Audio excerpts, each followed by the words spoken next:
Eh, Assalamualaikum warahmatullahi wabarakatuh dan selamat pagi Pak Roni dan teman-teman mahasiswa yang ikut serta pada sesi kuliah tamu kita pada pagi hari ini. Sebagai pengantar, jadi sesi ini adalah bagian dari proses perkuliahan untuk mata kuliah ekonomi kreatif dan pembangunan global. Bagi teman-teman yang bukan peserta mata kuliah ini tapi ikut serta di sesi kuliah tamu pada pagi hari ini, saya jelaskan sedikit bahwa mata kuliah ekonomi kreatif dan pembangunan global ini adalah salah satu mata kuliah baru di kurikulum 2018 yang sasarannya adalah kami mencoba untuk melihat bagaimana aktivitas kreatif khususnya itu dapat digunakan sebagai tools atau sebagai alat untuk mengembangkan model pembangunan yang berkelanjutan. Dalam konteks pembangunan global, kita mengenal ada skema SDGs, Sustainable Development Goals, yang dicanangkan pada tahun 2015 hingga tahun 2030 seperti itu. Secara umum seperti itu, tapi secara lebih spesifik yang kami bayangkan adalah teman-teman bisa mengenali bagaimana kemudian aktivitas kreatif di berbagai tempat di seluruh dunia seperti itu yang kemudian bisa dimanfaatkan gitu untuk mengembangkan atau untuk menginisiasi pembangunan yang lebih partisipatif, yang lebih berkelanjutan dan seterusnya. Itu sih poinnya seperti itu. Seperti pembicaraan di awal sama Pak Roni tadi, mungkin bentuknya tidak mesti menjadi seperti Ambon misalnya yang menjadi kota kreatif untuk musik seperti itu, atau berbagai macam kota di seluruh dunia yang masuk dalam jejaring kota kreatif UNESCO itu, tapi yang kita bayangkan bahwa teman-teman gitu ketika selesai gitu, atau tidak mesti tunggu selesai, misalnya sekarang gitu rata-rata di kampung halaman gitu bisa memetakan aktivitas kreatif di tempatnya masing-masing dan kemudian diarahkan untuk bersinergi dengan strategi pembangunan baik yang diinisiasi oleh pemerintah ataupun misalnya yang diinisiasi oleh komunitas dan aktor non pemerintah lainnya. Nah, telah bersama kita Pak Roni Lopis, beliau adalah Direktur Ambon Music Office. Jadi, buat teman-teman yang belum tahu, sejak 2019 Ambon di dimasukkan atau menjadi bagian dari jejaring kota kreatif global UNESCO seperti itu. Ambon menjadi salah satu kota musik seperti itu. Dan setauku Ambon di Indonesia menjadi kota musik pertama, Pak Roni ya. Ya, Seperti betul, Pak. itu. Nah, ini sudah 2 tahun berjalan seperti itu. Nah, yang ingin kita gali dari Pak Roni nanti adalah mulai dari proses, apalagi beliau adalah focal point UNESCO gitu di Indonesia. Tentu kita akan mendapatkan cerita pengetahuan lebih banyak tentang bagaimana mengusulkan, misalnya siapa tahu teman-teman bisa nanti mengusulkan kotanya misalnya ada potensi dan seterusnya gitu untuk menjadi bagian dari jejaring kota kreatif. Dan selanjutnya tentu kita ingin mendapatkan cerita dari Pak Roni tentang perkembangan Ambon Music City seperti itu dari sejak 2019 sampai 2021 sekarang seperti itu. Karena kalau kembali ke konteks kenapa UNESCO menginisiasi jejaring kota kreatif, pada salah satu tujuannya adalah bagaimana kota-kota kreatif ini bisa menjadi bagian penting dalam upaya untuk mewujudkan sustainable development goals dari yang ada 17 goals itu. Saya kira seperti itu sebagai pengantarnya. Selanjutnya saya persilahkan ke Pak Roni gitu untuk menyampaikan sharing ke kita gitu tentang 2 hal utama yang saya sampaikan tadi. Ya, Silahkan Pak Roni. ya. Baik, selamat siang Pak Bobi dan saya panggil teman-teman aja Pak Bobi ya. Iya. Untuk para mahasiswa ini karena kita teman-teman yang kreatif lah, berhubungan dengan bicara ekonomi kreatif. Nah, terima kasih banyak Pak Bobi lewat program studi ilmu hubungan internasional ini sudah mengundang saya sebagai salah satu pembicara tamu kah, dosen tamu kah. Iya. Ya. Yang jelas saya sangat senang sekali bisa masuk pada mata kuliah ini. Kemudian mungkin saya menjelaskan singkat dulu. Sebenarnya Roni Lopis ini siapa? Pak Bobi ya. Pak Bobi dan teman-teman sekalian, saya basicnya ini orang kehutanan Pak Bobi. Ya, saya S1-nya di Universitas Patimura Ambon pada bidang manajemen hutan, kemudian melanjutkan S2 di Jerman di Göttingen University, mengambil bidang foto satelit sama GIS Pak Bobi. Nah, kemarin sempat berupaya ke Kyoto untuk mengambil S3, tapi ya orang kreatif agak susah kerja di Jepang karena sebelumnya di Eropa itu sangat bebas dalam kuliah. Nah, kalau di Jepang ini kan terlalu diatur-atur seperti memegang remote control ini. Jadi akhirnya saya memilih tidak melanjutkan di situ. Tapi begitu pulang kemudian dipercayakan teman-teman oleh pemerintah kota Ambon untuk mengurus Ambon menuju kota musik dunia.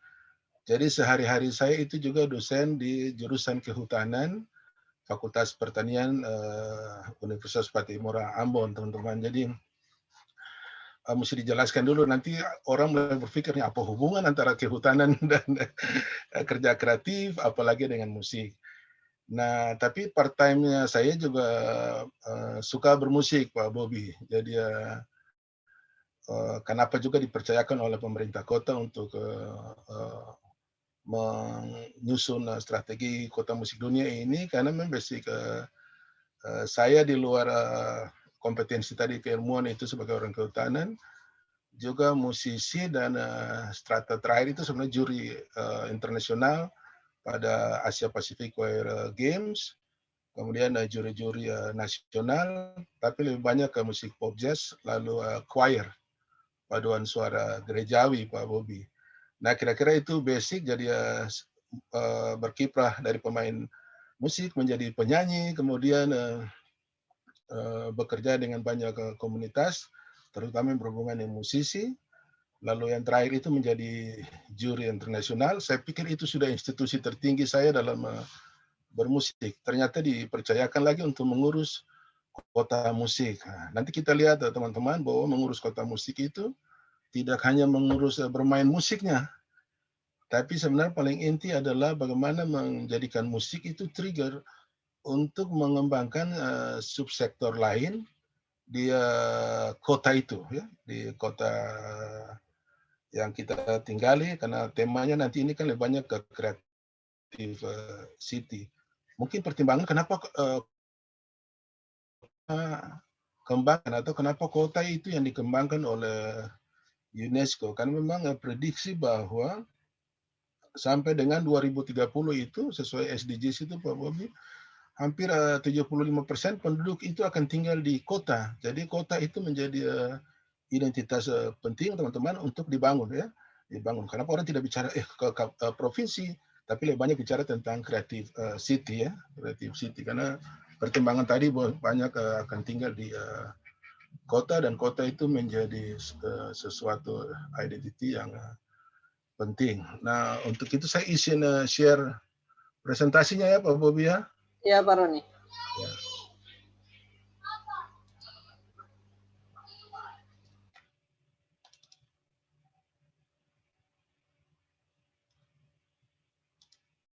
Baik, bisa dilihat gambarnya Pak Bobi ya dan teman-teman semua. Bisa. Iya, bisa ya. Nah, kalau kita perhatikan ini peta dunia Pak Bobi dan teman-teman, ini ialah yang disebut dengan UNESCO Creative City of Music. Nah, jadi untuk konteks dunia ini ada 47 kota musik di dunia, atau ada 47 kota kreatif berbasis musik. Nah, titik-titik yang ada ini menunjukkan kota-kota di mana kreativitasnya itu berbasis kepada musik. Nah, kalau kota kreatif sendiri secara internasional itu berjumlah 246 kota ya. Jadi ada 246 kota kreatif di dunia dengan 7 skema ya. Kalau di UNESCO itu ada kuliner, ada film, ada literatur, kemudian juga ada gastronomi ya, sebagai bagian dari kuliner. Nah, itu ada 7 skema yang dibangun. Nah, kita sangat beruntung ini secara nasional bahwa kemudian Ambon itu menjadi salah satu kota kreatif, tapi berbasis musik. Jadi ini sebuah kekayaan sebenarnya buat Indonesia, bahwa kita punya sekarang berarti kita punya 3 kota kreatif, teman-teman, di Indonesia. Yang pertama itu adalah kota kreatif berbasis batik, ya, itu Pekalongan. Lalu kemudian kota desain itu Bandung. Lalu yang paling bungsu ini kota musik itu ada di kota Ambon. Nah, di Asia Tenggara pun baru satu kota musik dunia ini. Nah, yang sementara sekarang sebenarnya yang mengusulkan untuk menuju kota musik dunia itu Pak Bobi adalah dari Suphanburi, Thailand. Nah, jadi kami sempat menjadi narasumber juga untuk Suphanburi, Thailand menuju kota musik dunia. Tapi secara nasional untuk kota kreatif saja, itu ada 3 kota yang sementara mengusulkan. DKI Jakarta untuk literasi, kemudian Semarang, dan Salatiga untuk kota-kota gastronomi. Jadi ini sesuatu yang penting. Dengan demikian, maka Indonesia sangat berbangga bahwa mempunyai 3 kota kreatif. Nah, tiga kota kreatif ini, teman-teman, itu sudah automatically secara langsung terhubung satu sama lain dengan 47 kota musik dunia ini atau dengan 246 kota kreatif lainnya. Jadi begitu masuk ke skema UNESCO Creative Cities Network, itu kita sudah terhubung satu sama lain, sehingga apa yang dibuat oleh kota-kota kreatif yang ada di Indonesia itu juga menjadi pelajaran untuk kota-kota lain di luar Indonesia, tapi Indonesia juga akan banyak belajar dari kota-kota lain. Jadi untuk proses menuju 2019 seperti tadi disampaikan oleh Pak Bobi, kita resminya itu di launch itu pada tanggal 31 Oktober 2019, Ambon resmi menjadi kota musik dunia. Nah, untuk menjadi kota musik dunia, nanti saya ceritanya sangat panjang dan sangat melelahkan karena tidak gampang untuk menjadi sebuah kota kreatif berbasis musik ataupun berbasis subsektor yang lain ya.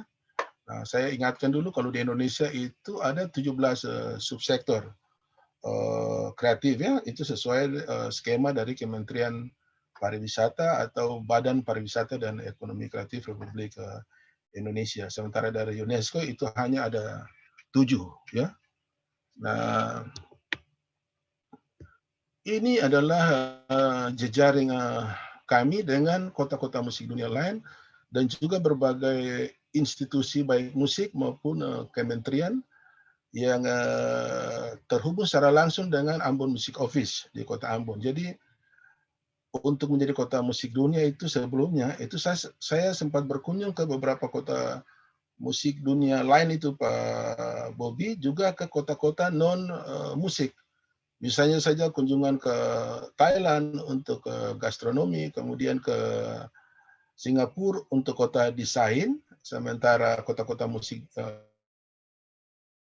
itu kita berkunjung mulai dari Adelaide di Australia sampai dengan di Eropa seperti Mannheim, seperti Hannover, kemudian di Inggris Liverpool, lalu kemudian juga di itu ada Hamamatsu, di Korea ada Daegu dan Tongyong. Nah, itu semua dikunjungi oleh saya dan pada saat itu yang menjadi fasilitator utama itu adalah dari Badan Ekonomi Kreatif Indonesia yang sekarang menjadi Badan Pariwisata Ekonomi dan Kreatif Republik Indonesia, yang dia melengket melekat dengan Kementerian Pariwisata dan Ekonomi Kreatif. Jadi teman-teman bayangkan saya setelah menjadi kota musik dunia itu kita terhubung dengan semua jejaring yang ada.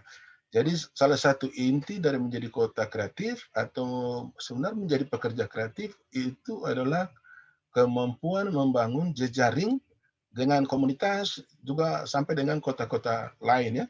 Misalnya saja saat ini Ambon sementara mempersiapkan diri untuk mengikuti sebuah event internasional yang namanya Fete de la Music itu di Katowice, Polandia. Itu salah satu bukti kita berpartisipasi secara internasional dan semua institusi-institusi yang teman-teman lihat di slide ini saling mendukung Ambon ya. Mulai dari Kementerian Pariwisata, kemudian Kementerian PUPR, sampai dengan Kementerian Pendidikan dan Kebudayaan, Kementerian Luar Negeri, lalu beberapa juga institusi yang ada di luar, seperti misalnya ada Adelaide Symphony Orchestra, ini kita punya hubungan langsung dengan Adelaide.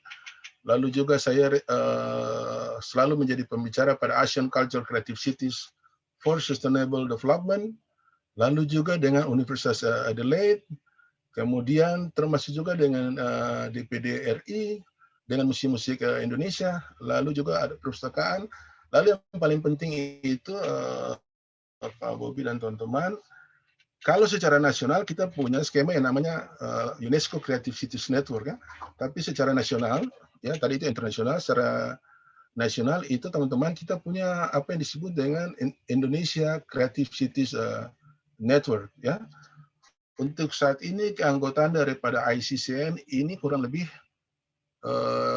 mendekati 220 kota kabupaten yang ada di Indonesia. Nah, itu artinya bahwa Ambon menjadi kota kreatif, dia sudah masuk pada skema UCCN secara internasional dan juga masuk pada jejaring ICCN ya. Nah, semua koordinasi menyangkut jejaring ini biasanya kita bekerja sama, kita membangun jejaring, kita mengerjakannya secara bersama-sama dan saling membantu. Dan saya kira prodi ilmu hubungan internasional ini ketika saya bicara sekarang sebenarnya sudah terhubung secara internasional karena saya dipercayakan sebagai focal point UNESCO City of Music melaksanakan semua aktivitas yang berhubungan dengan musik, berhubungan dengan mempertahankan ekosistem musik baik di Indonesia maupun di Ambon itu sendiri. Itu sudah sangat penting untuk nanti juga dilaporkan Pak Bobi ke UNESCO ya. Saya sampaikan bahwa evaluasi dari UNESCO itu Pak Bobi untuk setiap kota kreatif itu berlangsung setiap 4 tahun. Jadi Ambon nanti dievaluasi itu teman-teman pada tahun 2023 setelah dia menjadi kota musik dunia di 2019. Jadi sekarang semua yang saya lakukan itu harus masuk dalam laporan nanti ke UNESCO. Jadi kira-kira ini konsep besar kenapa kita menjadi kota kreatif atau kenapa teman-teman juga harus menjadi orang-orang kreatif karena ya tadi setuju itu yang Pak Bobi sampaikan bukan karena harus masuk ke dalam skema UNESCO baru kita menjadi orang-orang yang kreatif atau menjadi kota kreatif tapi memang saya melihat bahwa kreativitas itu sesuatu yang penting karena teman-teman perhatikan bahwa sumber daya alam ini kan nanti sangat terbatas. Ya, nah untuk mengelola sumber daya alam yang terbatas itu teman-teman butuh kreativitas, butuh ide, butuh konsep untuk keluar dari tantangan. Begitu sehingga di Ambon itu Pak Bobi dan teman-teman komunitas musik itu di masa pandemi contohnya masa Covid ini justru mengalami perkembangan dalam pengertian bahwa ketika mereka kerja dari rumah itu di Ambon muncul home studio yang sangat luar biasa ya, muncul para musisi baru, penyanyi, komposer, arranger baru yang muncul. Saya kira di Makassar pun pasti punya hal yang sama ya, karena bekerja dari rumah sehingga contoh saja banyak musisi-musisi yang tidak berani tampil sebenarnya secara live di panggung, tapi karena bekerja dari rumah mereka punya YouTube sendiri, punya channel sendiri untuk berekspresi dan itu mengalami peningkatan. Itu artinya teman-teman yang perlu dipelajari, saya sering sampaikan di Ambon ini, bahwa kita ketika mengalami tekanan, harusnya kita mempunyai daya itu 2 kali lipat untuk keluar dari tekanan, ya, begitu under pressure, harusnya kita coba keluar. Nah, itu yang menjadi inti sebenarnya dari sebuah pekerja kreatif. Jadi tidak terlena dalam kondisi tekanan itu. Apalagi kalau kita sebagai mahasiswa ya sudah harus cari jalan keluar, ya, begitu untuk bisa keluar dari tantangan yang ada, ya. Nah, sekarang saya akan mencoba memperkenalkan sedikit tentang Ambon. Terima kasih, itu sudah masuk pada tema Ambon Kota Musik dan Jejaring Kota Kreatif Global seperti yang Pak Bobi sampaikan. Nah, teman-teman, ini peta dari Pulau Ambon, ya. Bukan Pulau Ambon, dari Kota Ambon saja, dari Kota Ambon. Nah, dalam konteks kreatif itu kan nama-nama kecamatan itu saya ubah secara imajiner dengan mengatakan bahwa beberapa 5 kecamatan itu saya rubah menjadi M, U, S, I, dan C. Jadi saya lebih mudah untuk bicara tentang kabupaten kecamatan tertentu dengan inisial M, U, S, I, C, sehingga dia kalau kita baca kan menjadi musik itu. Jadi setiap kecamatan itu harus ada musik. Jadi kalau saya memanage kota kreatif pada kecamatan, misalnya kecamatan ini namanya Kecamatan Teluk Ambon, saya hanya menyebutkan dia, kecamatan M itu kita harus banyak kegiatan di sana. Nah, itu hanya untuk mempermudah dia, ya. Kemudian teman-teman yang paling penting itu ada logo di kanan atas itu logo UNESCO. Jadi sebenarnya UNESCO berikan itu apa? Legitimasi saja bahwa kita sudah menjadi kota musik dengan menempelkan logonya. Dan ini nilai jualnya sangat tinggi, ya. Nah, nilai jualnya sangat tinggi. Lalu kemudian kalau bicara kota kreatif, sebenarnya sesuai dengan yang disampaikan di awal tadi oleh Pak Bobi, kita mengarahnya itu ke Sustainable Goals, tujuan pembangunan berkelanjutan 2030 itu intinya pada poin ke-11, ya. Jadi semua kota kreatif itu aksentuasinya pada SDGs nomor 11 karena di situ bicara tentang kota dan komunitas yang berkelanjutan. Nah, teman-teman bayangkan bahwa ternyata kita sudah tidak lagi hanya bicara tentang bermain musik, ya, tapi sudah bicara bagaimana menjadikan musik itu untuk merubah mindset masyarakat, merubah pola perencanaan dari sebuah kota. Lalu yang paling penting adalah karakteristik kita itu kuat, ya. Jadi budaya di Ambon itu, budaya bermusik itu harus tetap bisa dijaga. Sebenarnya intinya ke situ. Jadi dalam konteks UNESCO sebenarnya gampang saja. Kita mempertahankan budaya yang ada di kita, kemudian apa yang membedakan antara kita dengan kota-kota lain, begitu, ya. Nah, kalau teman-teman ingin jadi pelaku kreatif, saya kira juga begitu. Bukan cuma pelaku kreatif, sebagai mahasiswa pun sebenarnya saya berbeda dengan orang lain itu di mana saya punya sesuatu yang berbeda. Tapi bukan berarti juga konektivitas saya dengan orang lain itu tidak berjalan. Karena tadi tetap punya karakter, tapi punya jejaring, punya jaringan, punya networking, sehingga apa yang kita punyai, kita bisa bagi untuk orang lain, kemudian orang lain punya, pun kita bisa pelajari dari situ. Sebenarnya itu inti dari sebuah pekerjaan kreativitas, sehingga bersosialisasi dengan orang, mengerti orang lain, mempertahankan budaya, lalu berikut juga peka terhadap lingkungan, ya, apa yang sementara terjadi di sekitar kita itu sebenarnya sesuatu yang penting menjadi orang kreatif. Dan itu saya kira Pak Bobi, ini tugas teman-teman mahasiswa itu sangat kuat di situ, ya. Apalagi kalau mahasiswa secara struktur pendidikan kita sudah dipercaya oleh banyak orang sebagai orang-orang yang punya kemampuan intelektual yang lebih baik, pasti kita juga harus menjadi contoh dalam bekerja sama dan kemudian menjadikan diri sebagai seorang yang punya karakter supaya orang lain bisa mempelajari itu dan tidak perlu menjadi orang lain, ya. Nah, pertanyaan itu sering juga diajukan teman-teman Pak Bobi, misalnya saya di Phuket, Thailand, ya, kunjungan ke sana, kemudian mereka nanya, Pak Roni, apakah di Ambon itu ada musik di jalan-jalan, ya? Saya bilang, "Oh tidak ada, ada tapi tidak, banyak." Karena orang Ambon itu sudah bernyanyi mulai dari pantai sampai ke gunung.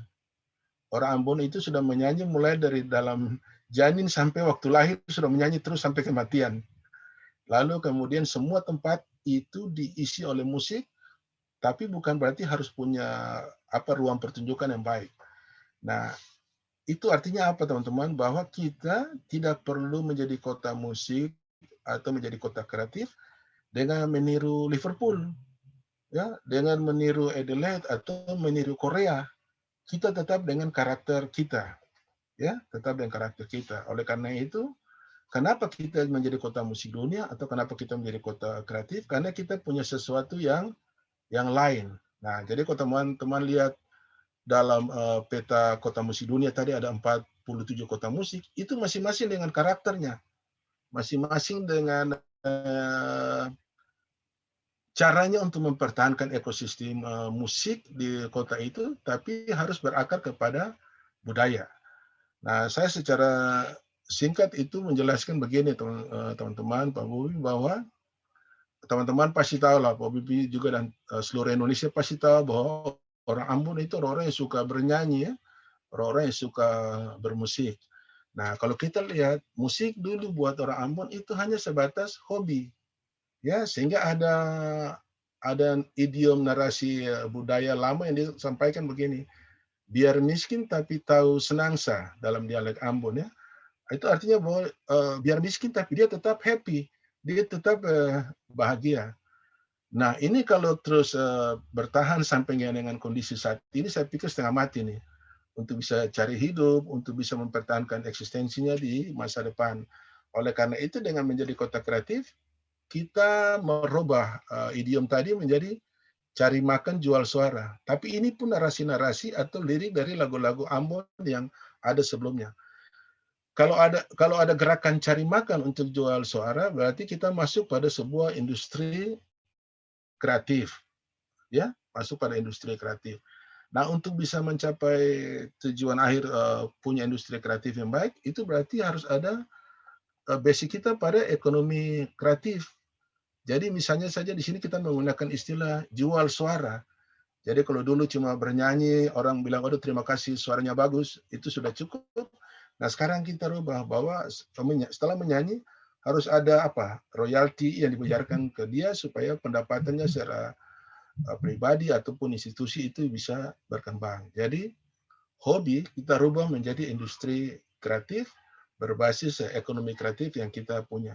Nah, yang paling penting di sini adalah pengembangan ide dan konsep, ya, ide dan konsep secara pribadi ataupun dalam konteks kota kreatif dengan kota kreatif. Nah, apa yang menjadi branding Ambon sebenarnya ke kota musik dunia? Kita bilang begini, bahwa musik untuk orang Ambon itu adalah perdamaian. Perdamaian. Sehingga ditawarkan ke UNESCO lewat application formnya, lewat dosiernya itu sebelum 31 Oktober 2019 itu kita menyampaikan bahwa musik di Ambon ini adalah instrument of peace, ya. Jadi instrumen dari perdamaian. Jadi kita gunakan musik untuk membuat perdamaian dan itu dibuktikan dengan berbagai aktivitas yang ada di Kota Ambon selain pendekatan budaya yang lain, ya. Misalnya saja kalau saya bicara tentang pengaruh musik saja, teman-teman perhatikan kalau teman-teman dengarkan orang Ambon bernyanyi, rata-rata bermain pada middle frekuensi, pada frekuensi menengah. Jadi kalau teman-teman dengar siapa? Glenn Fredly kalau nyanyi kan pasti yang mendayu-dayu, bicara tentang cinta, bicara tentang hubungan-hubungan sosial antara satu dan yang lain, itu sebenarnya bagian dari menunjukkan bahwa karakter musik Ambon itu musik yang mendamaikan.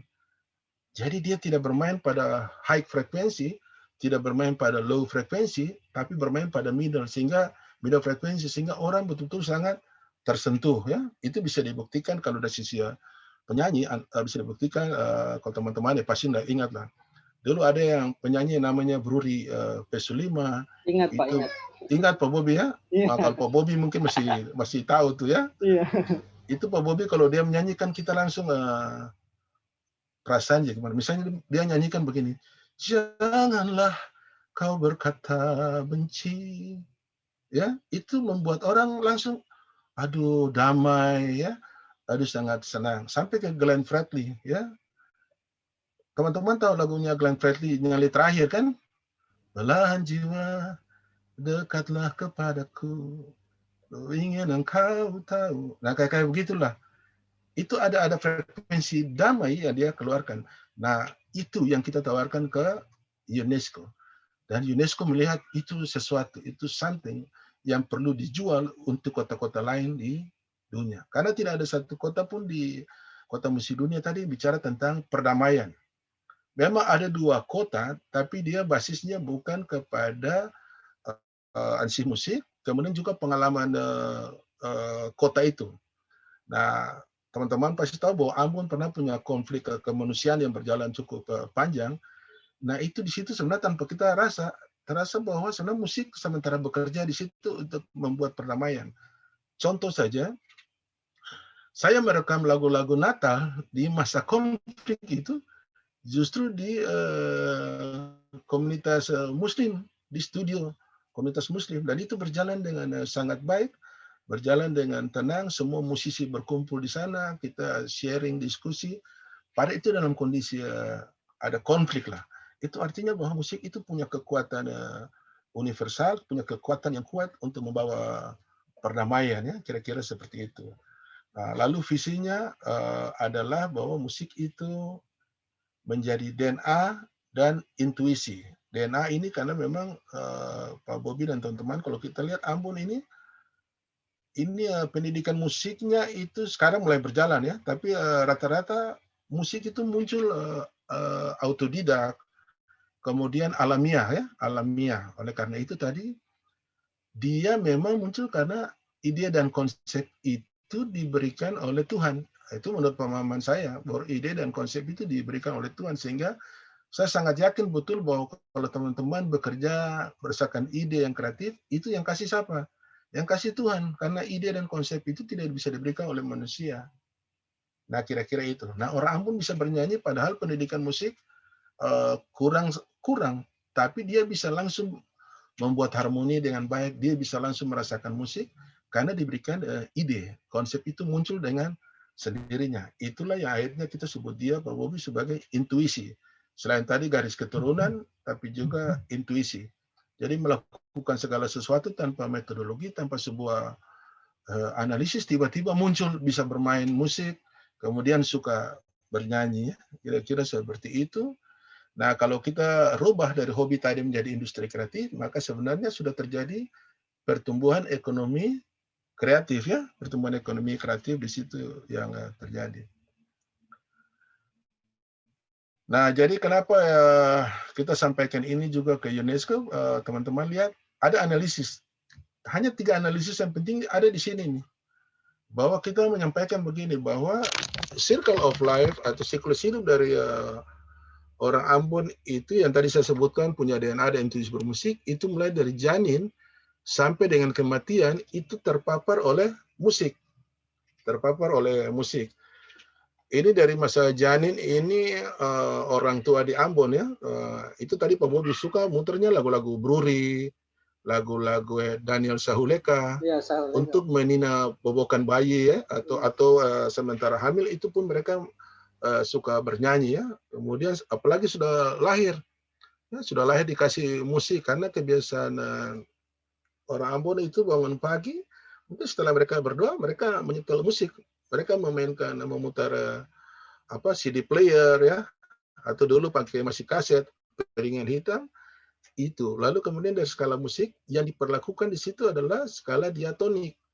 Skala diatonik itu berarti notasinya lengkap ya. Kalau teman-teman di Jawa itu bermain pentatonik dengan 5 nada, maka Ambon itu dari janin itu sudah diperdengarkan dengan lagu-lagu yang diatonik ya, lagu-lagu yang notnya lengkap dari do sampai dengan si itu lengkap. Lalu kemudian sampai dengan kematian ya. Kalau yang kanak-kanak, remaja, dewasa sampai itu udah jelas ya. Tapi sampai kematian di New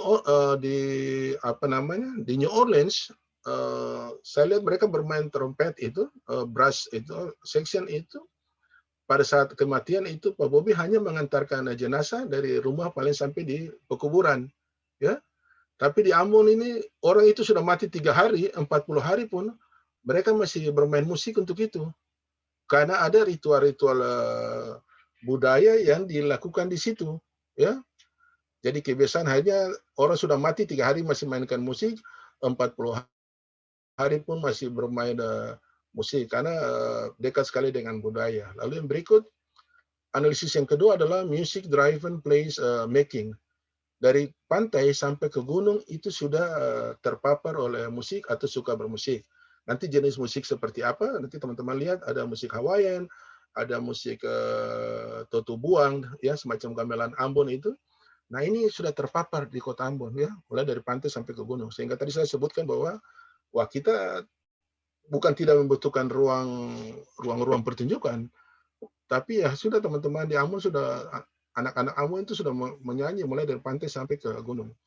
Kemudian ini yang dikaitkan dengan creative city, ya, dengan pembangunan kota bagaimana. Ini yang butuh sinergitas yang kuat antara Ambon Music Office dan SKPD-SKPD ada di kota, kemudian juga dengan pemerintah kota, ya, pimpinan kota itu, bahwa kita bicara musik itu bicara rhythm, bicara melodi, dan bicara harmoni, ya, bicara harmoni. Nah, rhythm itu kita analogikan sebagai infrastruktur kota itu, ya. Jadi pembangunan kota itu kita samakan dengan rhythm, kemudian kebijakan-kebijakan yang ada di kota itu sebagai melodi, tapi dia harus berakhir pada harmoni. Karena unsur tertinggi dari musik itu ada pada harmoni, maka pembangunan kota itu harus punya program-program yang nanti membuat harmoni itu terjadi. Nah ini kekuatan yang analisis ini sebenarnya yang kita bawakan ke UNESCO, dan ini sangat kuat untuk mengkonektivitas antara musik dan pembangunan kota, mulai dari tahap perencanaan sampai dengan implementasi daripada pembangunan kota itu. Nah, teman-teman yang di Prodi ini saya kira ini sudah sangat sangat paham lah menyangkut SDGs 2030 dan New Urban Agenda, ya. Iya, Pak. Nah, ya, jadi secara singkat begini. Tadi kita sampaikan bahwa kita menggunakan music as instrument of peace, ya. Ini salah satu contoh kolaborasi antara musik Muslim dan musik Kristiani, ya. Bukan cuma dari SDM-nya, dari manusianya, tapi juga dari peralatan musik. Ini ada hadrat dan sawat, ada rebana, segala macam. Lalu di musik Kristen ada trompet, ada brass section, ya. Ini kita kaitkan dengan SDGs nomor 16, ya, teman-teman. Bicara tentang peace, justice, and strong institutions. Permisi Pak Roni, kameranya kayaknya. Oke, sorry Pak. Ya. Oke. Saya mata kurang bagus nih Pak, jadi akhirnya laptop di depan saya ini saya harus ubah-ubah. Gitu ya, lanjut. Jadi saya maaf teman-teman, mata saya tidak ke kamera karena saya lagi lihat layar yang lebih besar untuk bisa membaca dengan baik, ya, gitu. Oke. Jadi kira-kira ini kaitannya dengan SDGs nomor 16, ya. Kemudian waktu kita menawarkan diri menjadi UNESCO City of Music sehingga tercapai di tahun 2019 itu, kita kaitkan itu dengan nomor 11, ya, dengan goals ke 11, development and komunitas yang sustainable. Nah, itu juga dibuktikan dengan, kalau teman-teman lihat foto ini ada sebuah pertunjukan di Ambon yang kolaborasi antara teman-teman yang bermain musik orkestra Spanyol, dari Spanyol, kemudian dikolaborasi dengan anak-anak yang meniup musik tahuri. Tahuri ini semacam kerang laut itu, ya. Kemudian ditiup. Nah, ini dikolaborasi. Ini juga merupakan salah satu foto yang kita kirimkan ke UNESCO. Nah, keterkaitannya dengan SDGs nomor 11. Ini harga mati untuk semua kota-kota kreatif di dunia, itu harus semua bertolak dari goals nomor 11, ya. Nah, tujuan itu SDGs 2030 dan New Urban Agenda. Nah, nanti saya tunjukkan Pak Bobi dan teman-teman bagaimana menggunakan musik sebagai trigger, lalu dia punya impact, punya dampak terhadap yang lain, ya. Oke, kira-kira begitu. Nah ini perjalanan panjang ya, perjalanan panjang dari 2000. Sebenarnya kita itu pernah membuat wacana Ambon Kota Musik itu di 2011 ya. Di 2016 itu baru Badan Ekonomi Kreatif waktu itu bersama-sama pemerintah Kota Ambon mencanangkan Ambon menuju kota musik dunia. Padahal secara nasional belum jadi kota musik, tapi waktu itu dengan melihat potensi kita sepakat langsung mencanangkan Ambon untuk menuju kota musik dunia. Lalu kemudian di 2017 itu teman-teman Ambon resmi menjadi kota musik secara nasional. Itu lewat sebuah program dari Bekraf yang namanya PMK 3I. Ya, jadi ada penilaian mandiri kota kabupaten kreatif secara nasional itu. Nah, itu Ambon ditetapkan oleh Bekraf waktu itu menjadi kota musik yang pertama, kemudian yang kedua menjadi kota kuliner. Ya, jadi Ambon itu kota musik dan kota kuliner versi nasional, tapi tetap ujung tombaknya pada kota musik karena dia urutan pertama kreativitas yang ada di Ambon ya.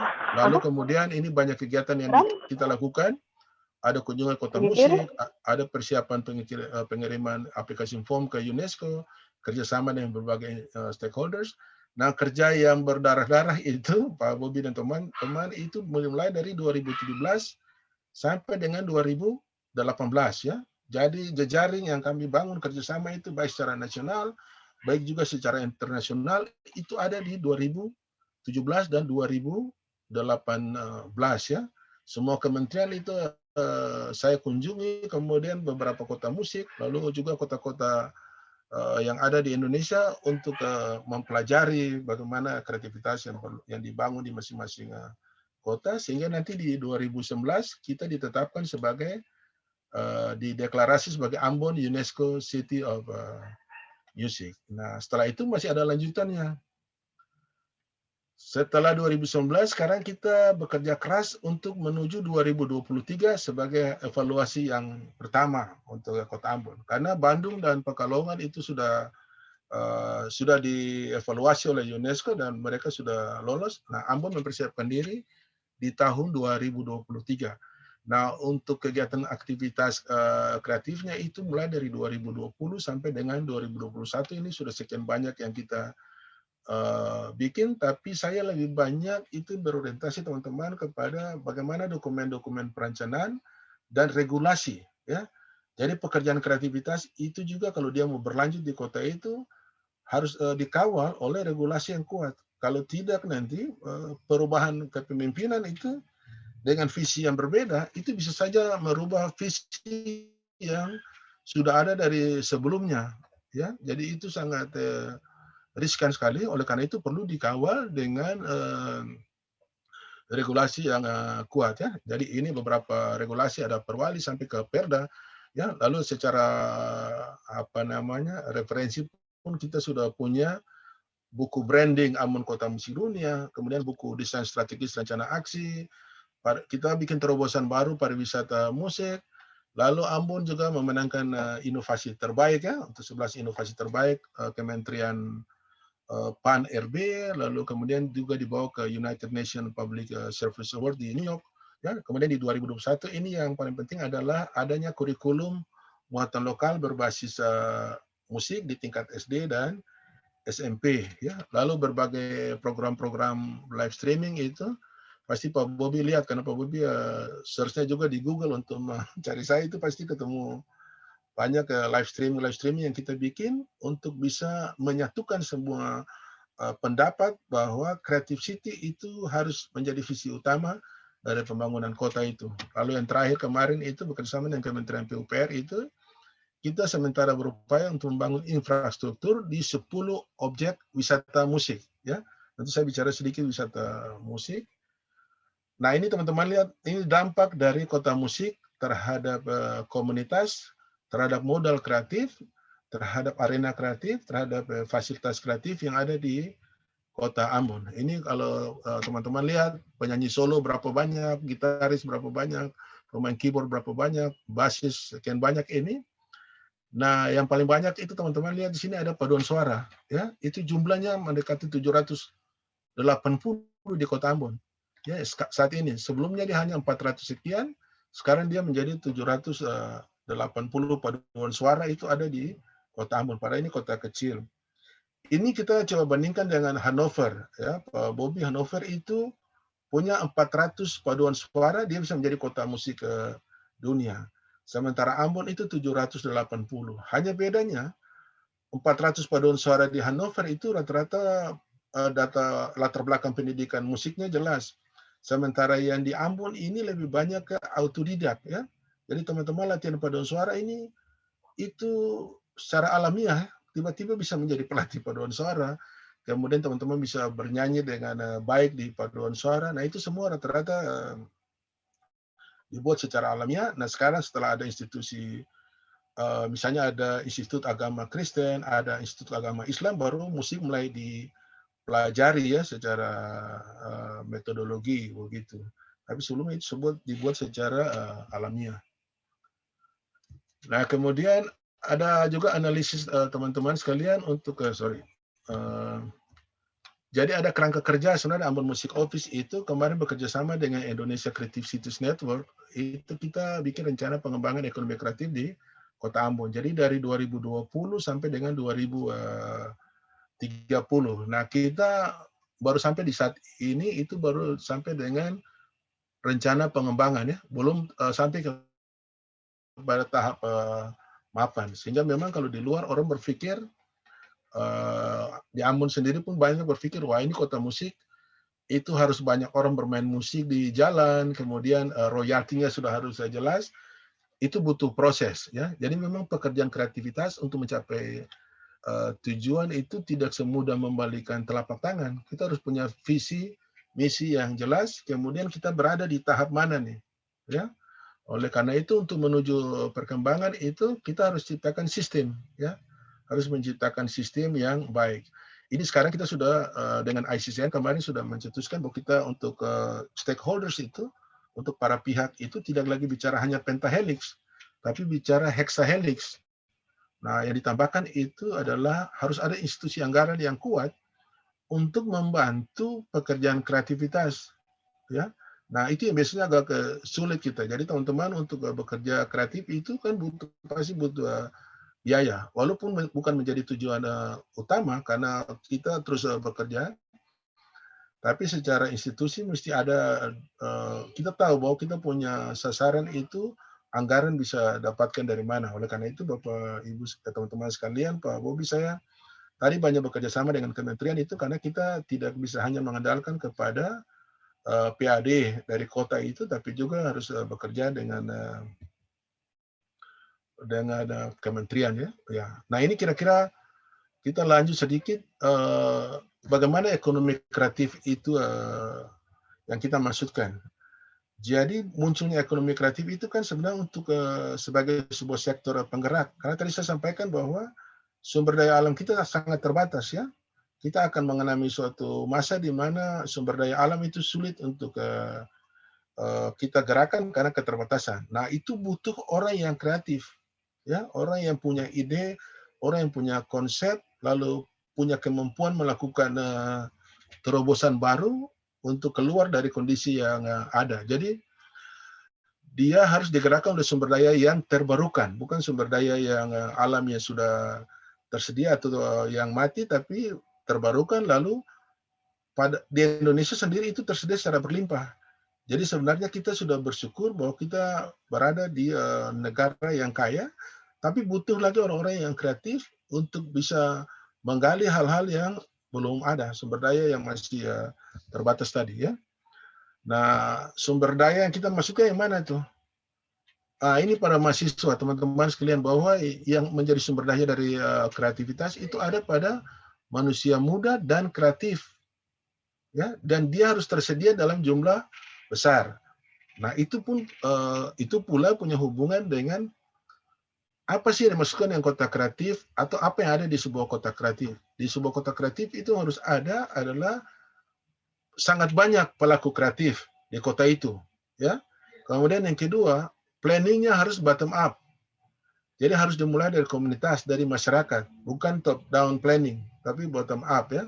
Nah, itu kenapa di Ambon itu kita mencoba menggerakkannya semua dari komunitas. Saya kira Pak Bobi punya pengalaman dengan komunitas, itu sebenarnya harus dibangun dalam sebuah tahap perencanaan pembangunan kota.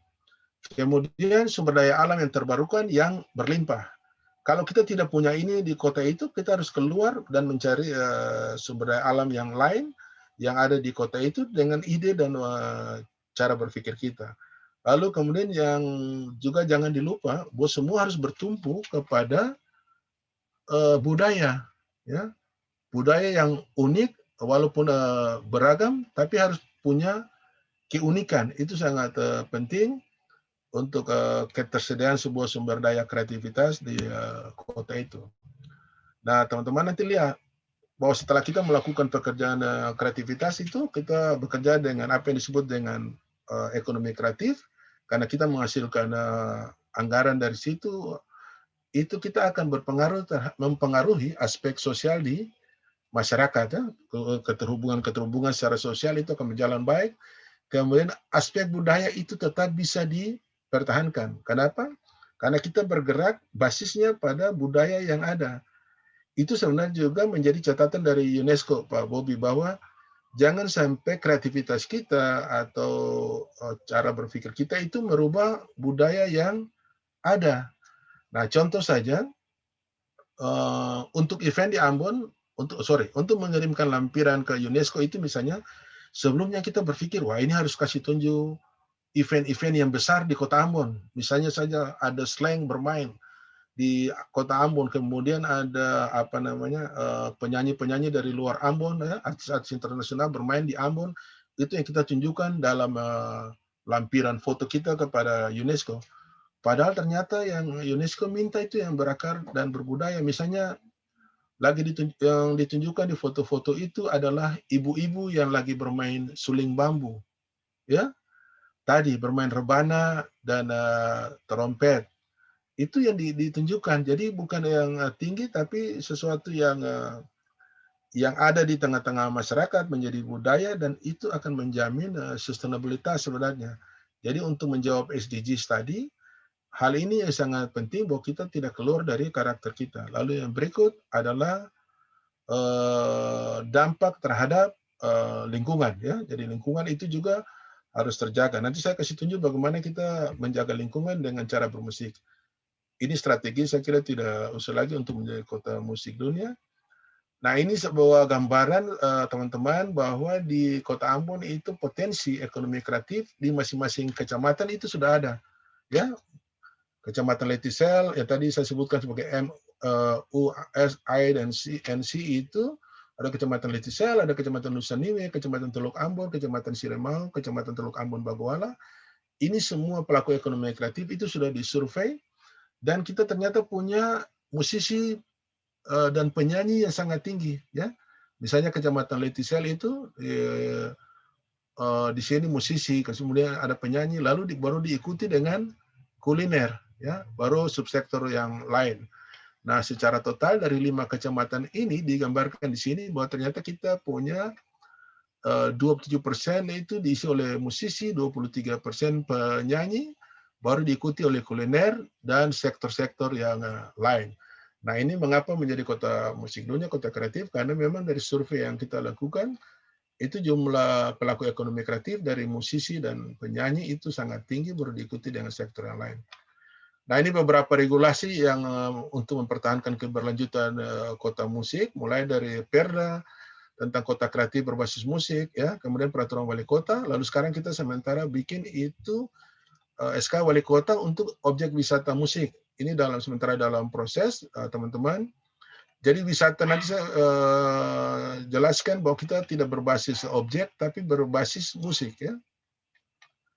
Ini beberapa dokumen perencanaan, mulai dari buku kurikulum sampai desain strategis, roadmap, kemudian buku branding juga untuk Ambon City Music itu tersedia. Lalu kita di Ambon Music Office sendiri ini punya International Standard Music Number Corner, itu bekerja sama dengan Perpustakaan Nasional. Nanti juga ada museum musik, ya, itu semua tersedia di dokumen perencanaan kita.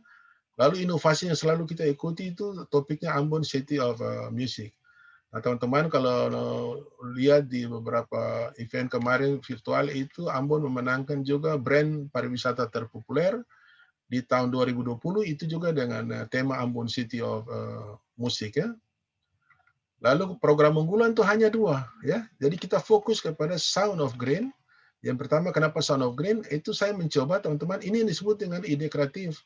Saya mencoba menggabungkan antara sound dari musik dan green dari lingkungan ya. Ini dikolaborasi, kita menghasilkan salah satu kegiatannya adalah pariwisata musik atau music tourism ya.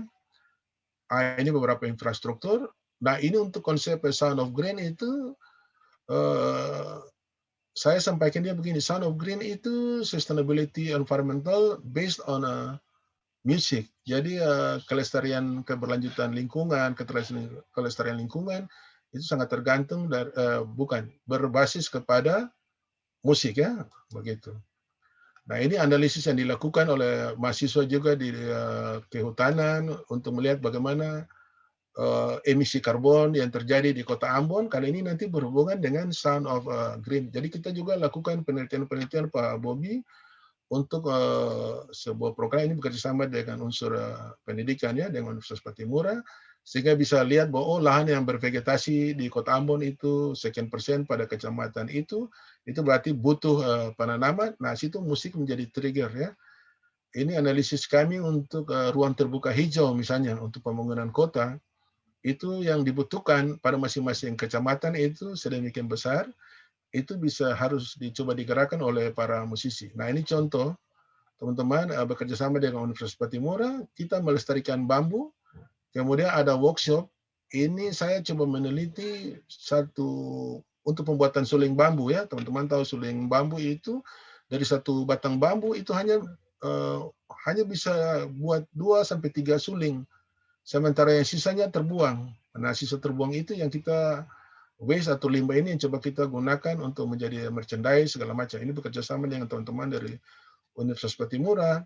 Lalu dengan Kementerian Kehutanan dan Lingkungan Hidup, kita bikin persemaian untuk bambu, tanaman bambu. Karena kalau tanaman bambu ini hilang, maka suling bambu hilang. Suling bambu hilang, maka komunitas musik etnik juga hilang.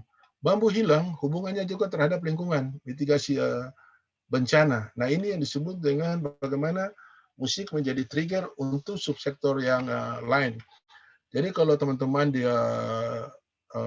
prodi ini bisa bekerja dengan cara bagaimana membuat sebuah ikon, kemudian dia bisa mempengaruhi semua aspek yang ada di selain ikon itu sesuatu yang luar biasa untuk pekerjaan kreativitas. Ini ada anak-anak untuk mengurangi mereka pemakaian gadget ya, tiap hari bermain HP, ini kita ganti dengan sebuah komunitas yang namanya ukulele ya. Ini ukulele semacam gitar kecil itu. Ini juga menjadi karakternya orang Ambon. Ini ada sekitar 150 anak-anak yang bermain ukulele ya. Ini salah satu foundernya. Nah, ternyata mereka bukan cuma bermain ukulele, mereka juga membersihkan lingkungan, bikin lagi komunitas yang namanya Kids Lebih Baik Community. Mereka bekerja untuk menanam pohon, ya, dan membersihkan lingkungan pantai. Tapi rata-rata mereka adalah bagian dari ukulele Kids tadi. Ini bekerja sama dengan berbagai stakeholders, dengan universitas, kita coba mengkaji bagaimana penerapan Sound of Green itu di masing-masing desa. Nah, ini saya mencoba mempresentasikan bagaimana kondisi hutan, ya, vegetasi ada di Kota Ambon, di Kementerian Kehutanan dan Lingkungan Hidup, sehingga tadi kita bisa dibantu untuk pembuatan persemaian, penyediaan tanaman segala macam itu dari situ. Lalu kemudian juga Pak Bobi kita coba mengkaitkan antara Creative City dengan Smart City, ya. Smart City. Jadi kalau Smart City salah satunya harus smart environmental. Nah, kita punya program Sound of Green, kurikulum musik, konservasi lingkungan, wisata musik, sekolah alam, itu bagian untuk mendukung Smart City. Nah, ini struktur kasarnya, ini jejaring yang kita buat. Teman-teman di prodi ini pasti paham lah bahwa semua ini punya hubungan dengan 3 goal SDGs tadi ya. Mulai dari nomor 4, nomor 13, dan nomor 15. Karena di sini ada bicara tentang pendidikan, kita mencoba melihat quality dari education, lalu kemudian berupaya menanam bambu, itu artinya mitigasi bencana, kita mengurangi emisi karbon, berarti kita bicara climate action, goals ke-13, lalu kita bicara bagaimana mempertahankan kehidupan, baik sumber daya alam maupun SDM-nya, sumber daya manusianya, itu kita bicara life on land, dan itu pada SDGs nomor 15. Nah, ini semua punya kaitan. Kemudian salah satu terobosan yang Ambon bikin adalah wisata musik ya, wisata musik. Di Indonesia kita punya wisata halal, tapi sekarang yang kita coba bikin satu lagi adalah wisata musik. Ini berkaitan dengan SDGs nomor 8, goals ke-8, pekerjaan layak dan pertumbuhan ekonomi. Nah, Bapak Ibu perhatikan, ini ada sebuah komunitas di sebuah dusun yang mereka tidak menggunakan ruang untuk bikin konser. Ini konser jazz dengan teman-teman dari negeri Belanda, berkolaborasi dengan teman-teman yang meniup suling, lalu penontonnya hanya duduk dari sebuah amphitheater yang terbuat dari bambu ya, atau dari tanah. Nah, ini kira-kira pariwisata yang kita arahkan tidak lagi berdasarkan objek, tapi berdasarkan kepada objek musik ya, sehingga muncullah 10 objek wisata musik. Nah, ini kira-kira beberapa dusun yang menjadi target, desa yang menjadi target kita dengan komunitas yang ada, kemudian juga dengan orang-orang kunci di dalam. Ini merchandise yang dibuat dari bambu, tadi dari sisa-sisa penghutan bambu, kemudian juga ada negeri Amhusu ini, ada anak-anak tadi yang bermain musik, ini bekerjasama dengan pemerintah Kota Ambon membersihkan lingkungan.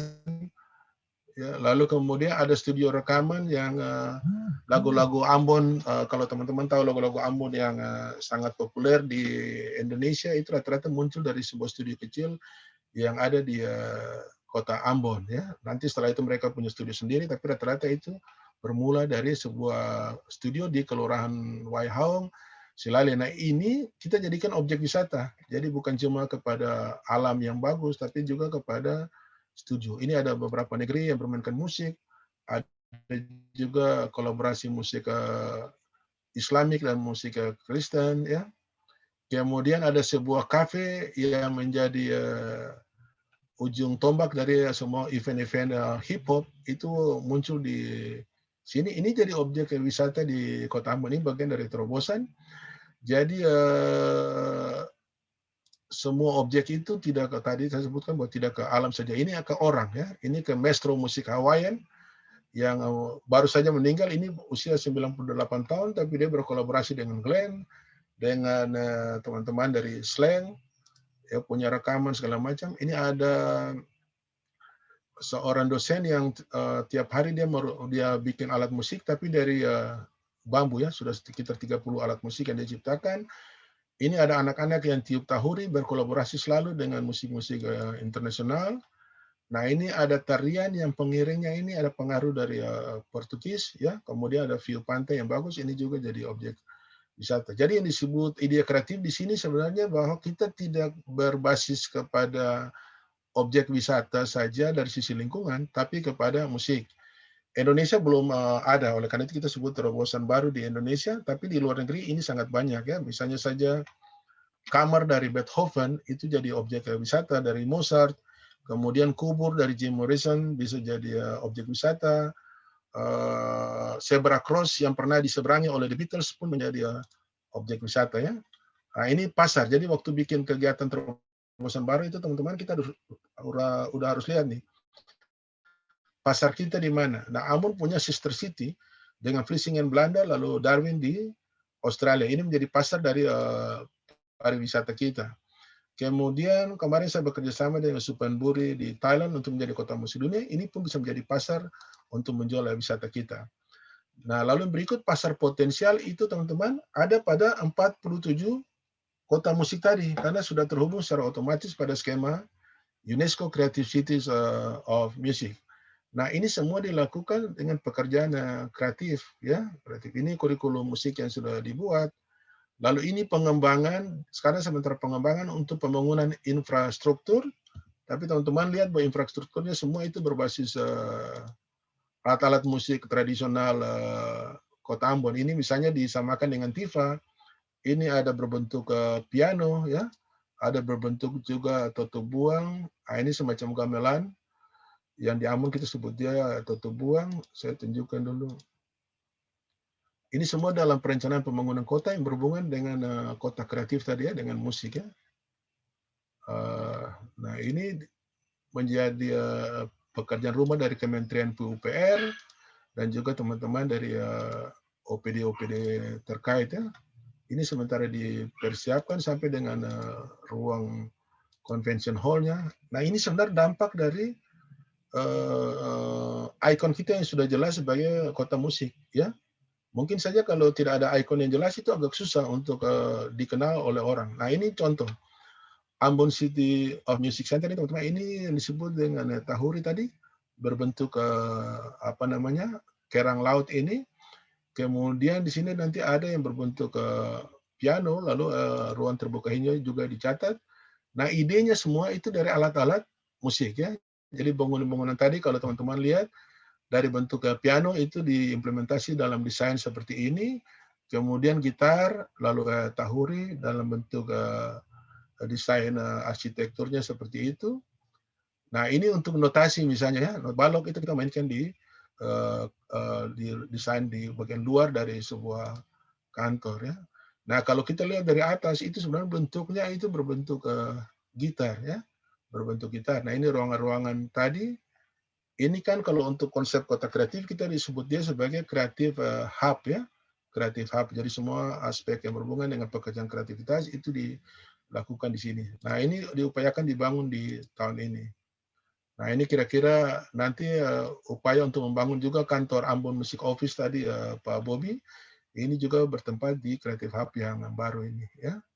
Nah kira-kira seperti itu. Nah ini bangunan berbentuk sekolah, berbentuk piano, ada ruang kelas kalau seperti itu.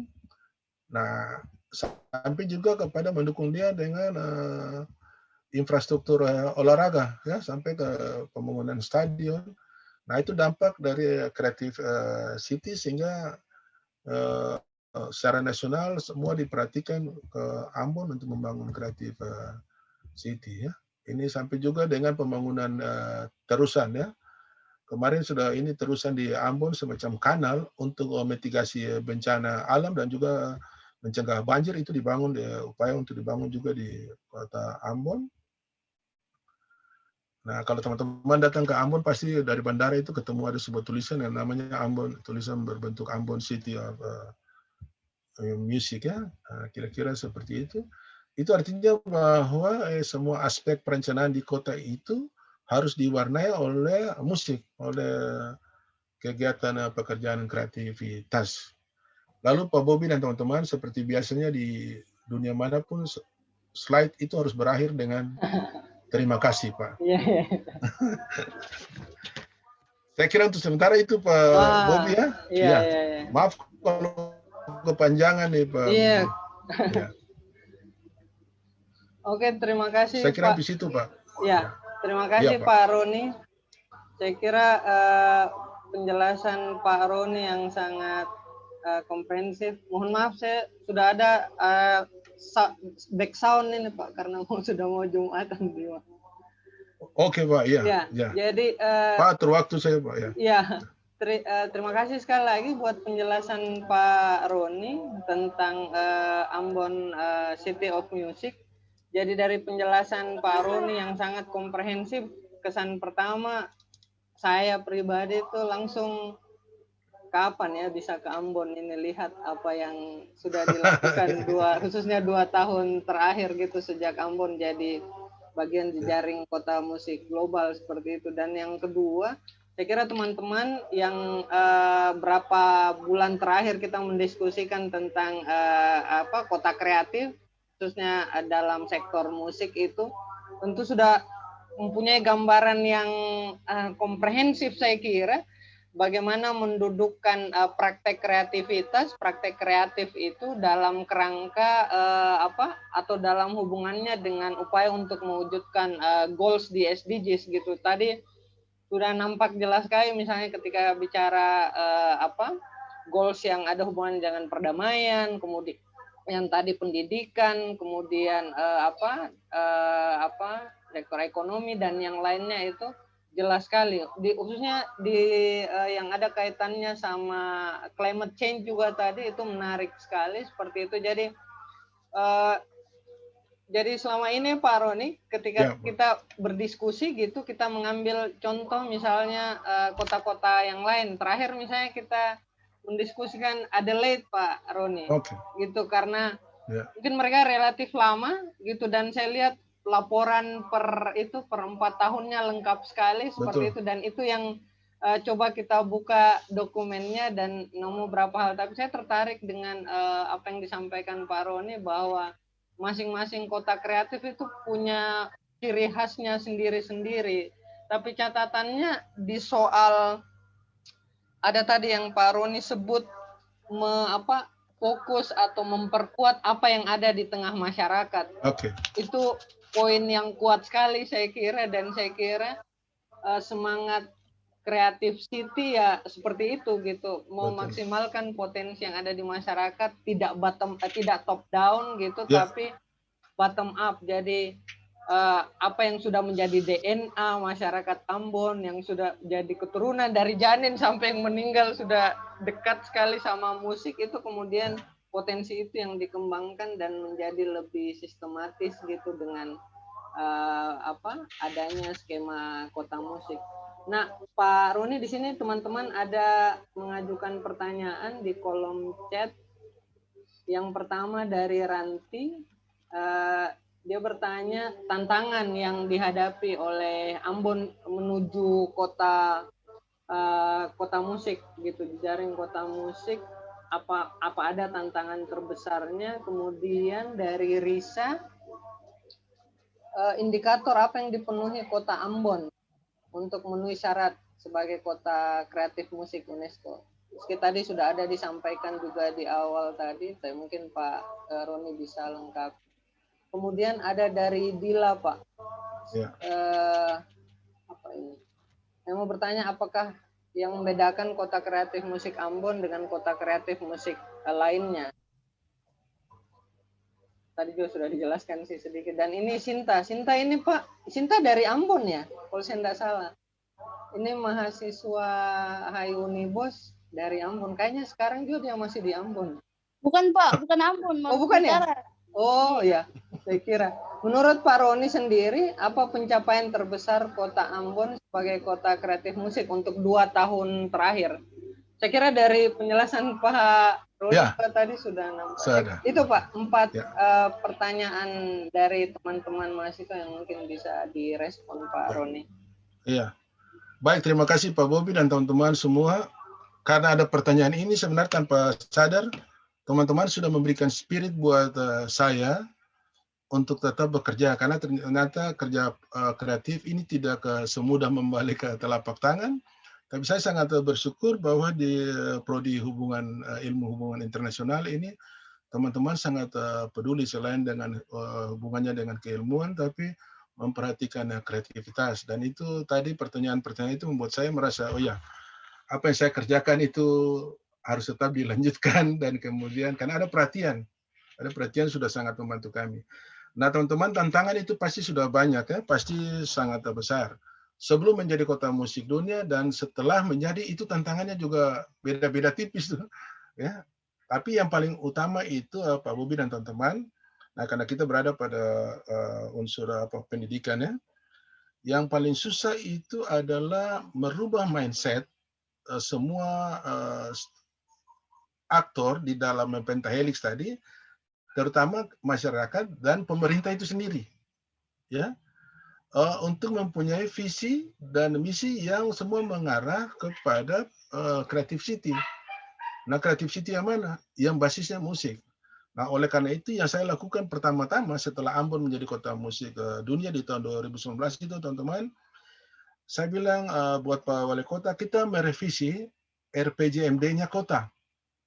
Rencana pembangunan menengahnya pemerintah kota, supaya semua mengarah kepada Creative City, visi yang kita dudukan. Karena semua masih bersifat umum. Misalnya saja, pada 45 urusan pemerintahan di kota itu kita masih bicara tentang budaya, tapi masih secara umum, belum masuk kepada City of Music. belum masuk kepada creativity. Sebenarnya itu yang paling sulit, tantangannya di situ. Karena kalau saya kira kalau pemerintahnya sudah solid semua mengarah kepada pengertian kepada creativity ini, maka itu akan cepat bisa didistribusi ke masyarakat dan masyarakat akan secara langsung paham. Karena kalau di masyarakat ada perbedaan-perbedaan pendapat itu saya kira wajar ya. Tapi di tataran birokrat pemerintah ini sebagai aktor penting untuk memainkan aspek perencanaan dan juga implementasi dari sebuah pembangunan kota itu sangat penting untuk sejalan dengan visi yang kita buat. Nah, yang tantangan yang penting itu juga adalah bahwa seringkali secara nasional orang paham, ya, secara nasional paham. Secara internasional apalagi lebih paham mengenai Creative City, mengenai City of Music. Tapi di lingkungan lokal itu yang sangat sulit. Sementara kita berupaya untuk menjadikan musik itu industri kreatif. Sehingga kan yang harus ditawarkan ke masyarakat itu pekerjaan-pekerjaan yang berhubungan dengan pengembangan ekonomi kreatifnya. Nah, itu yang disosialisasikan, itu yang sangat tantangan yang sangat berat. Dan saya kira kalau teman-teman mengarah ke situ, maka pasti mendapatkan tantangan-tantangan seperti itu. Ya, jadi sinergitas antara visi UNESCO sama Ambon Music Office itu diselaraskan dengan pemerintah kota, itu menjadi pekerjaan utama. Tapi tadi saya sampaikan teman-teman dan Pak Bobi bahwa kita tidak boleh, bukan mundur ya, kita tidak boleh merasa oh itu susah nih. Nah, kita bikin terobosan.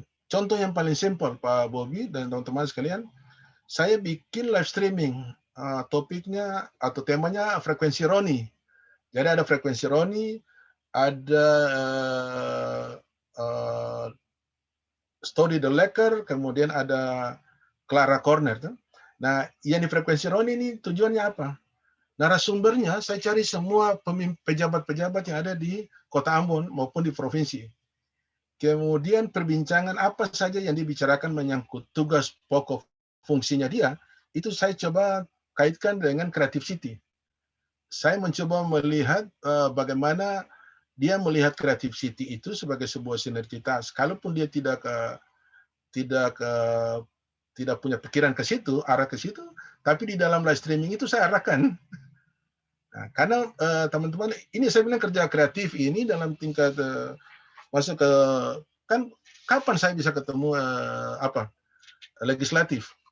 Kapan bisa ketemu eksekutif dengan baik yang bisa berdiskusi seperti kita saat ini, itu kan agak susah.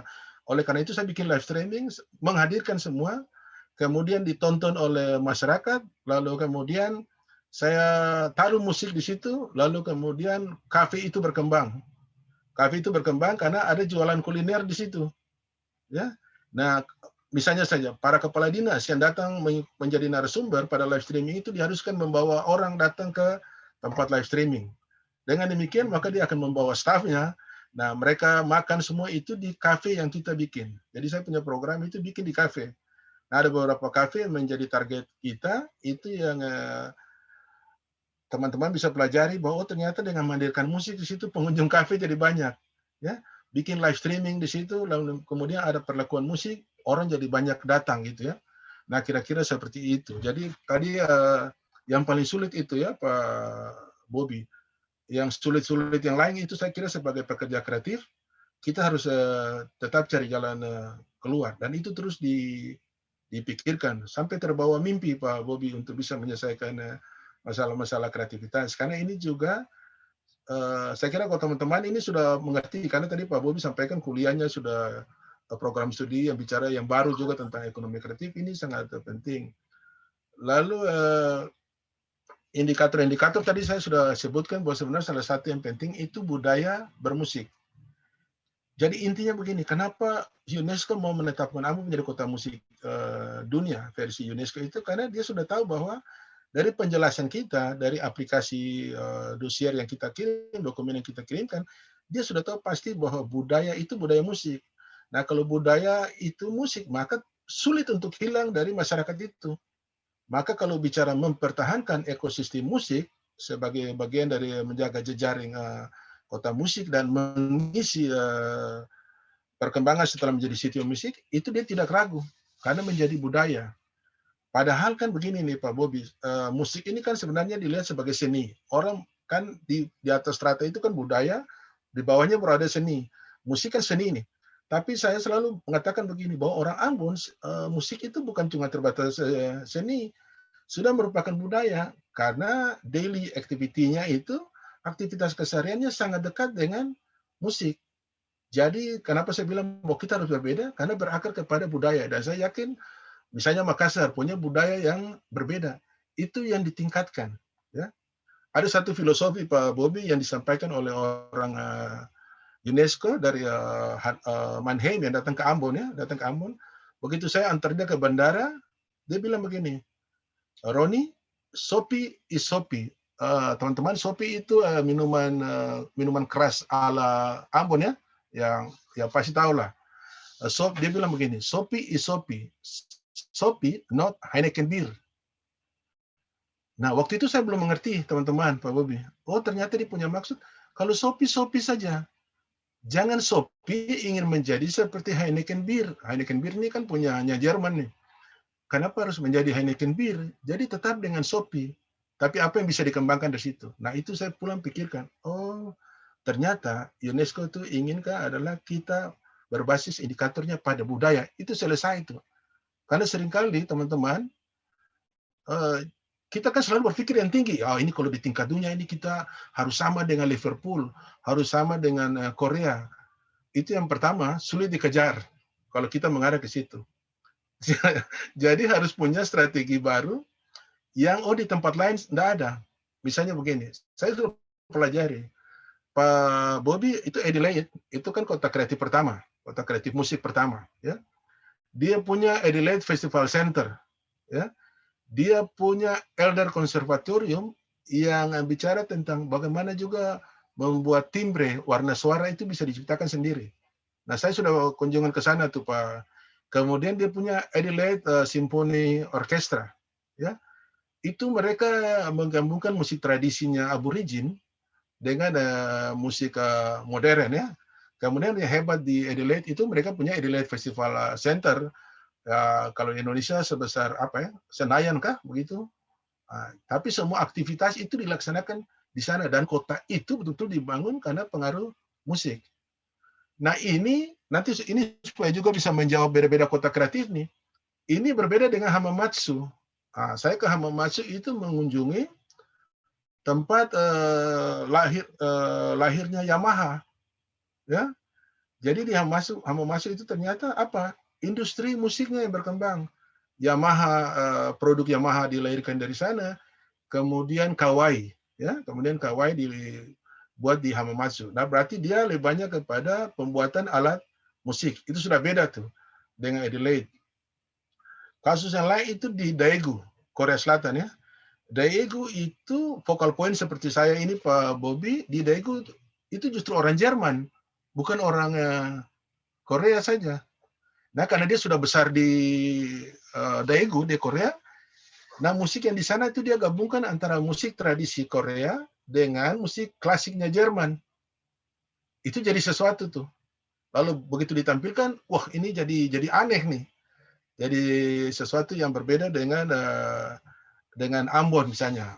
Sama pun juga dengan kalau di Tongyong itu lebih banyak ke musik etnik Korea. Tapi dia punya K-pop yang luar biasa. Dia punya penyanyi-penyanyi pop yang hebat. Nah, kira-kira seperti itu. Lalu yang berikut pencapaian tadi, kalau teman-teman lihat tadi, proses ini kan butuh perencanaan yang kuat.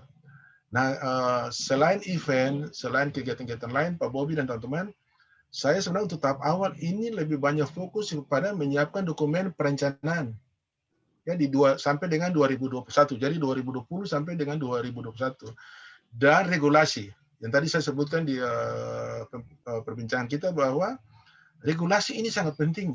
Indonesia ini kalau berubah pimpinan, berubah visi misi berubah nih. Dan itu berubah total.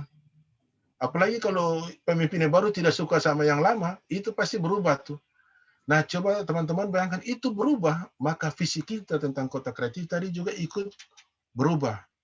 Apalagi kalau dia yang baru mengatakan bahwa itu kan program yang lama. Nah, dan saya tidak mau saya menciptakan yang baru. Kita setengah mati. Oleh karena itu harus kawal dengan regulasi. Nah, Perda, Perwali itu selalu saya kejar. Terakhir ini SK untuk wisata musik. Itu yang pertama. Kemudian yang kedua, pencapaian itu sudah ada. Pencapaian berikut itu saya komunikasikan juga dengan beberapa focal point di beberapa kota musik dunia lain. Itu kita punya kurikulum musik muatan lokal itu musik tradisi SD dan SMP. Kenapa SD dan SMP? Itu keberlanjutan tuh karena dimulai dari anak-anak, ya. Kemarin kita sempat bicarakan itu juga untuk di PAUD, untuk tingkat PAUD dan TK itu juga ada pelajaran musik, ya, begitu. Jadi kalau anak-anak ini sudah dibekali dengan musik, saya pikir keberlanjutan itu akan berjalan baik. Bukan cuma itu, nanti dari sisi bagaimana pengetahuan pendidikan musik, keseimbangan antara otak kiri dan otak kanan itu sebenarnya sudah dimulai dari anak-anak. Nah, itu sesuatu pencapaian yang menurut saya ini sesuatu yang kuat untuk dibawa ke pelaporan UNESCO di 2023. Tapi Pak Bobby dan teman-teman perhatikan bahwa UNESCO kan waktu kita kirim dokumen di 2019 itu kita punya program-program tertentu sampai 2023, ya. Tapi bukan harga mati, Pak. Bukan harga mati. Jadi saya belajar dari Bandung, belajar dari Pekalongan. Kelihatannya di pertanggungjawaban itu hasil laporan kita dalam untuk evaluasi itu kita bisa bikin terobosan-terobosan baru. Yang penting ekosistem musik tetap terjaga, budayanya juga tetap terjaga. Nah, program baru mana yang kita bikin di Ambon? Yang tadi, Sound of Green itu sebelumnya di 2019 tahap awal itu tidak ada perencanaan ke sana.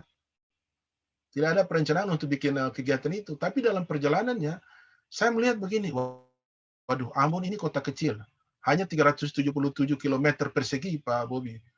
Ini air jatuh, hujan, air hujan jatuh, itu langsung dibawa ke laut. Karena pulau kecil. Bukit-bukit dengan ketinggian di atas 40% itu, kecenderungan air jatuh langsung dibawa ke laut. Nah, kalau kita tidak memperhatikan lingkungan, ini berbahaya. Oleh karena itu tadi Pak lihat bahwa wisata musik, event musik kita kaitkan dengan lingkungan. Nah, kalau bicara pariwisata musik, kita bicara atraksi, bicara aksesibilitas, bicara amenitas. Saya sangat takut di amenitas ini dengan pembangunan betonisasi, saya katakan seperti itu, hotel-hotel yang itu sangat repot untuk kondisi Ambon. Kalau dia bikin semacam guest house itu mungkin enggak apa-apa, ya. Tapi kalau hotel berbintang itu sangat berat. Ambon sangat kecil. Karena untuk membangun itu berarti lahan itu dirubah, ada alih fungsi lahan. Nah, Pak Bobby di situ saya menggunakan ilmu saya sebagai orang kehutanan. Nah, itu jadi teman-teman juga memang mesti belajar banyak hal tentang sesuatu supaya kita bisa tadi kalau membuat musik jadi trigger, itu banyak hal harus kita buat di bawah. Kita tahu banyak tentang itu supaya bisa mendukung. Jadi akhirnya saya bikin kolaborasi antara sound dan green tadi, Sound of Green, musik dan lingkungan. Karena kalau lingkungan rusak, Pak mau bikin event musik di mana? Tidak ada gunanya. Begitu. Lalu dampak ekonomi kreatif itu apakah objek-objek wisata ini dia menguntungkan masyarakat setempat secara baik atau tidak? Belum tentu. Ya. Kita bikin ekonomi kreatif di situ. Kita bikin display ruang kreatif di situ. Dan itu saya sudah bikin di sebuah desa namanya Desa Amahusu dengan bantuan dari Bekraf. Jualan segala macam itu di objek wisata musik. Jadi mereka main musik, setelah itu keluar, misalnya ada kuliner yang namanya sagu, tapi dari sagu gula namanya. Mereka bisa makan sagu gula, setelah itu berlatih lagi. Nah, itu peningkatan ekonomi kreatif untuk masyarakat di situ. Kemudian event-event itu ada videografer masuk, pembuatan video. Ada fotografer masuk. Ya, itu sudah cukup.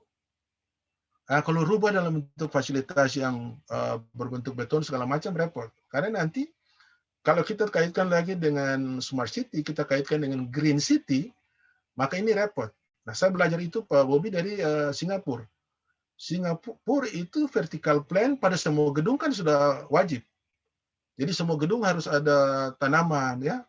Akhirnya mereka bikin tanaman yang hijau pada dinding-dinding bangunannya. Nah, itu kira-kira seperti itu. Jadi pencapaian tadi yang kita buat itu yang jelas saya sedikit optimis itu karena dokumen perencanaannya sudah cukup lengkap, lalu kemudian regulasinya.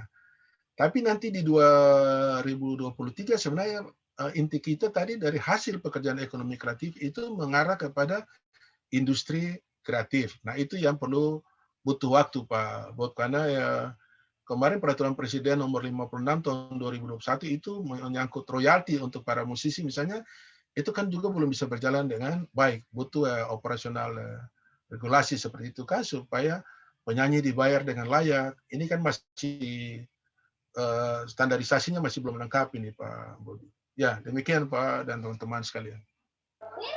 Oke, saya kira penjelasannya sangat komprehensif. Sayang sekali kita harus dibatasi waktu karena di Makassar sudah mau sholat Jumat. Tapi ada beberapa hal yang saya catat gitu yang sekaligus mengafirmasi apa yang menjadi diskusi kami selama ini gitu. Misalnya dari baca dokumen, dari baca literatur tentang beberapa kota kreatif gitu, kemudian sempat yang menjadi diskusi kami soal keberlanjutan program gitu. Makanya apa yang dijelaskan Pak Roni soal bahwa sudah ada dokumen perencanaan dan regulasi dan itu menjadi capaian penting, saya kira ini mengafirmasi diskusi kami gitu, bahwa regulasi dan dokumen perencanaan memang menjadi hal yang penting, apalagi kultur birokrasi kita gitu ya, yang Pak Roni sampaikan tadi. Kemudian yang kedua tadi saya tertarik sekali soal hal utama yang disampaikan pihak UNESCO bahwa yang menjadi karakter adalah budaya lokal gitu, dan itu menjadi kekuatannya. Ini juga mengafirmasi diskusi kami di awal ketika membahas tentang bagaimana ekonomi kreatif ini atau sektor kreatif menjadi elemen penting gitu. Bahkan tahun 2013 kalau saya tidak salah ingat, UNESCO itu bersama beberapa badan di PBB lainnya itu merilis laporan yang sangat menarik sekali tentang perkembangan ekonomi kreatif di seluruh dunia, dan salah satu poin utamanya, dan itu menjadi tagline laporan itu, bahwa kebudayaan kemudian become as enabler gitu. Jadi kebudayaan, culture sebagai trigger gitu untuk menginisiasi pembangunan yang berkelanjutan, itu mendapatkan penjelasannya dengan sangat komprehensif saya kira dari apa yang sudah dilakukan oleh Ambon Music City ini gitu. Dan terakhir soal menjaga ekosistem, saya kira ini poin penting yang juga diupayakan oleh banyak di Makassar misalnya, teman-teman sedang berupaya gitu. Jadi kosakata ekosistem berapa tahun terakhir menjadi hal yang ramai dibicarakan gitu. Semua orang, semua pihak kemudian berupaya untuk menjadi bagian dari upaya untuk membangun ekosistem, baik ekosistem kreatif, ekosistem budaya, dan seterusnya. Saya kira seperti itu Pak Roni. Terima kasih sekali sudah sudah berbagi dengan kami. Akhirnya kami dapatkan konteks yang real tentang bagaimana mengelola kota kreatif, mengajukan diri menjadi kota kreatif. Terakhir mungkin saya persilakan Pak Roni 1-2 menit untuk memberikan last statement untuk sesi ini. Silakan Pak Roni. Baik Pak Bobi, saya kira statement saya kepada teman-teman mahasiswa ini intinya sebenarnya saya suka bilang begini Pak Bobi, untuk pekerja-pekerja kreatif itu be a good person,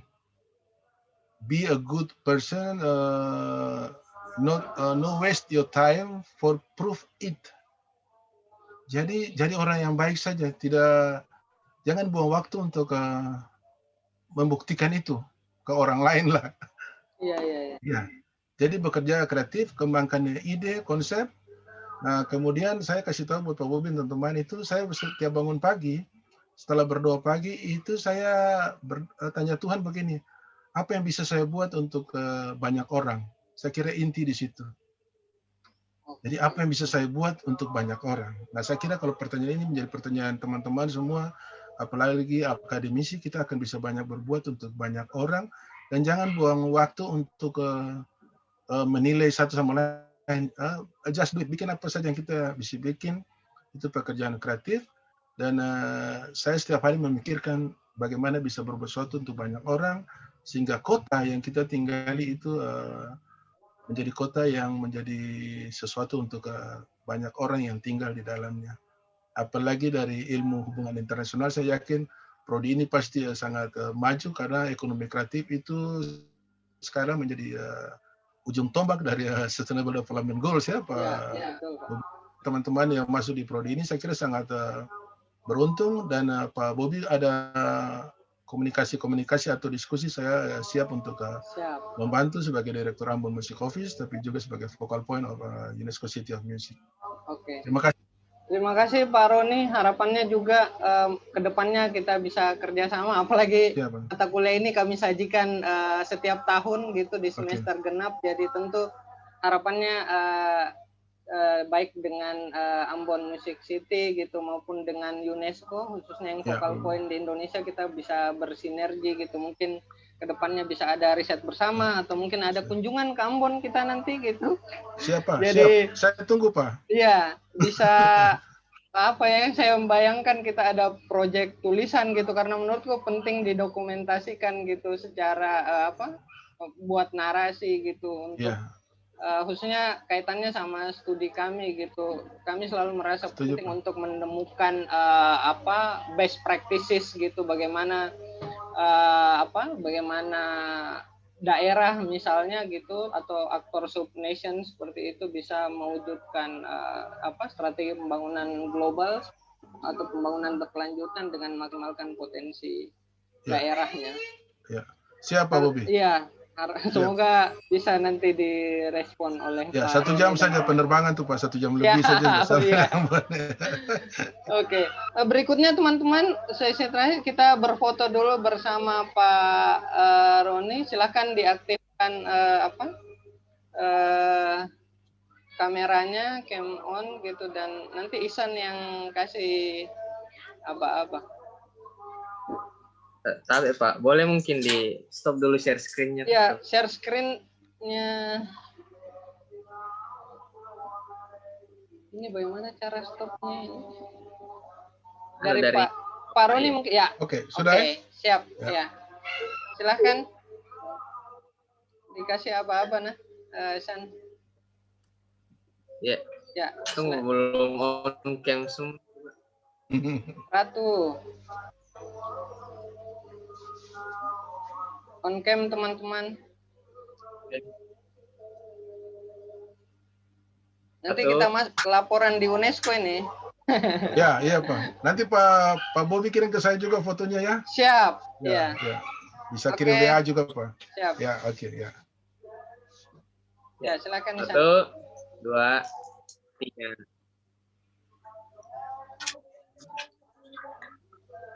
Tunggu deh.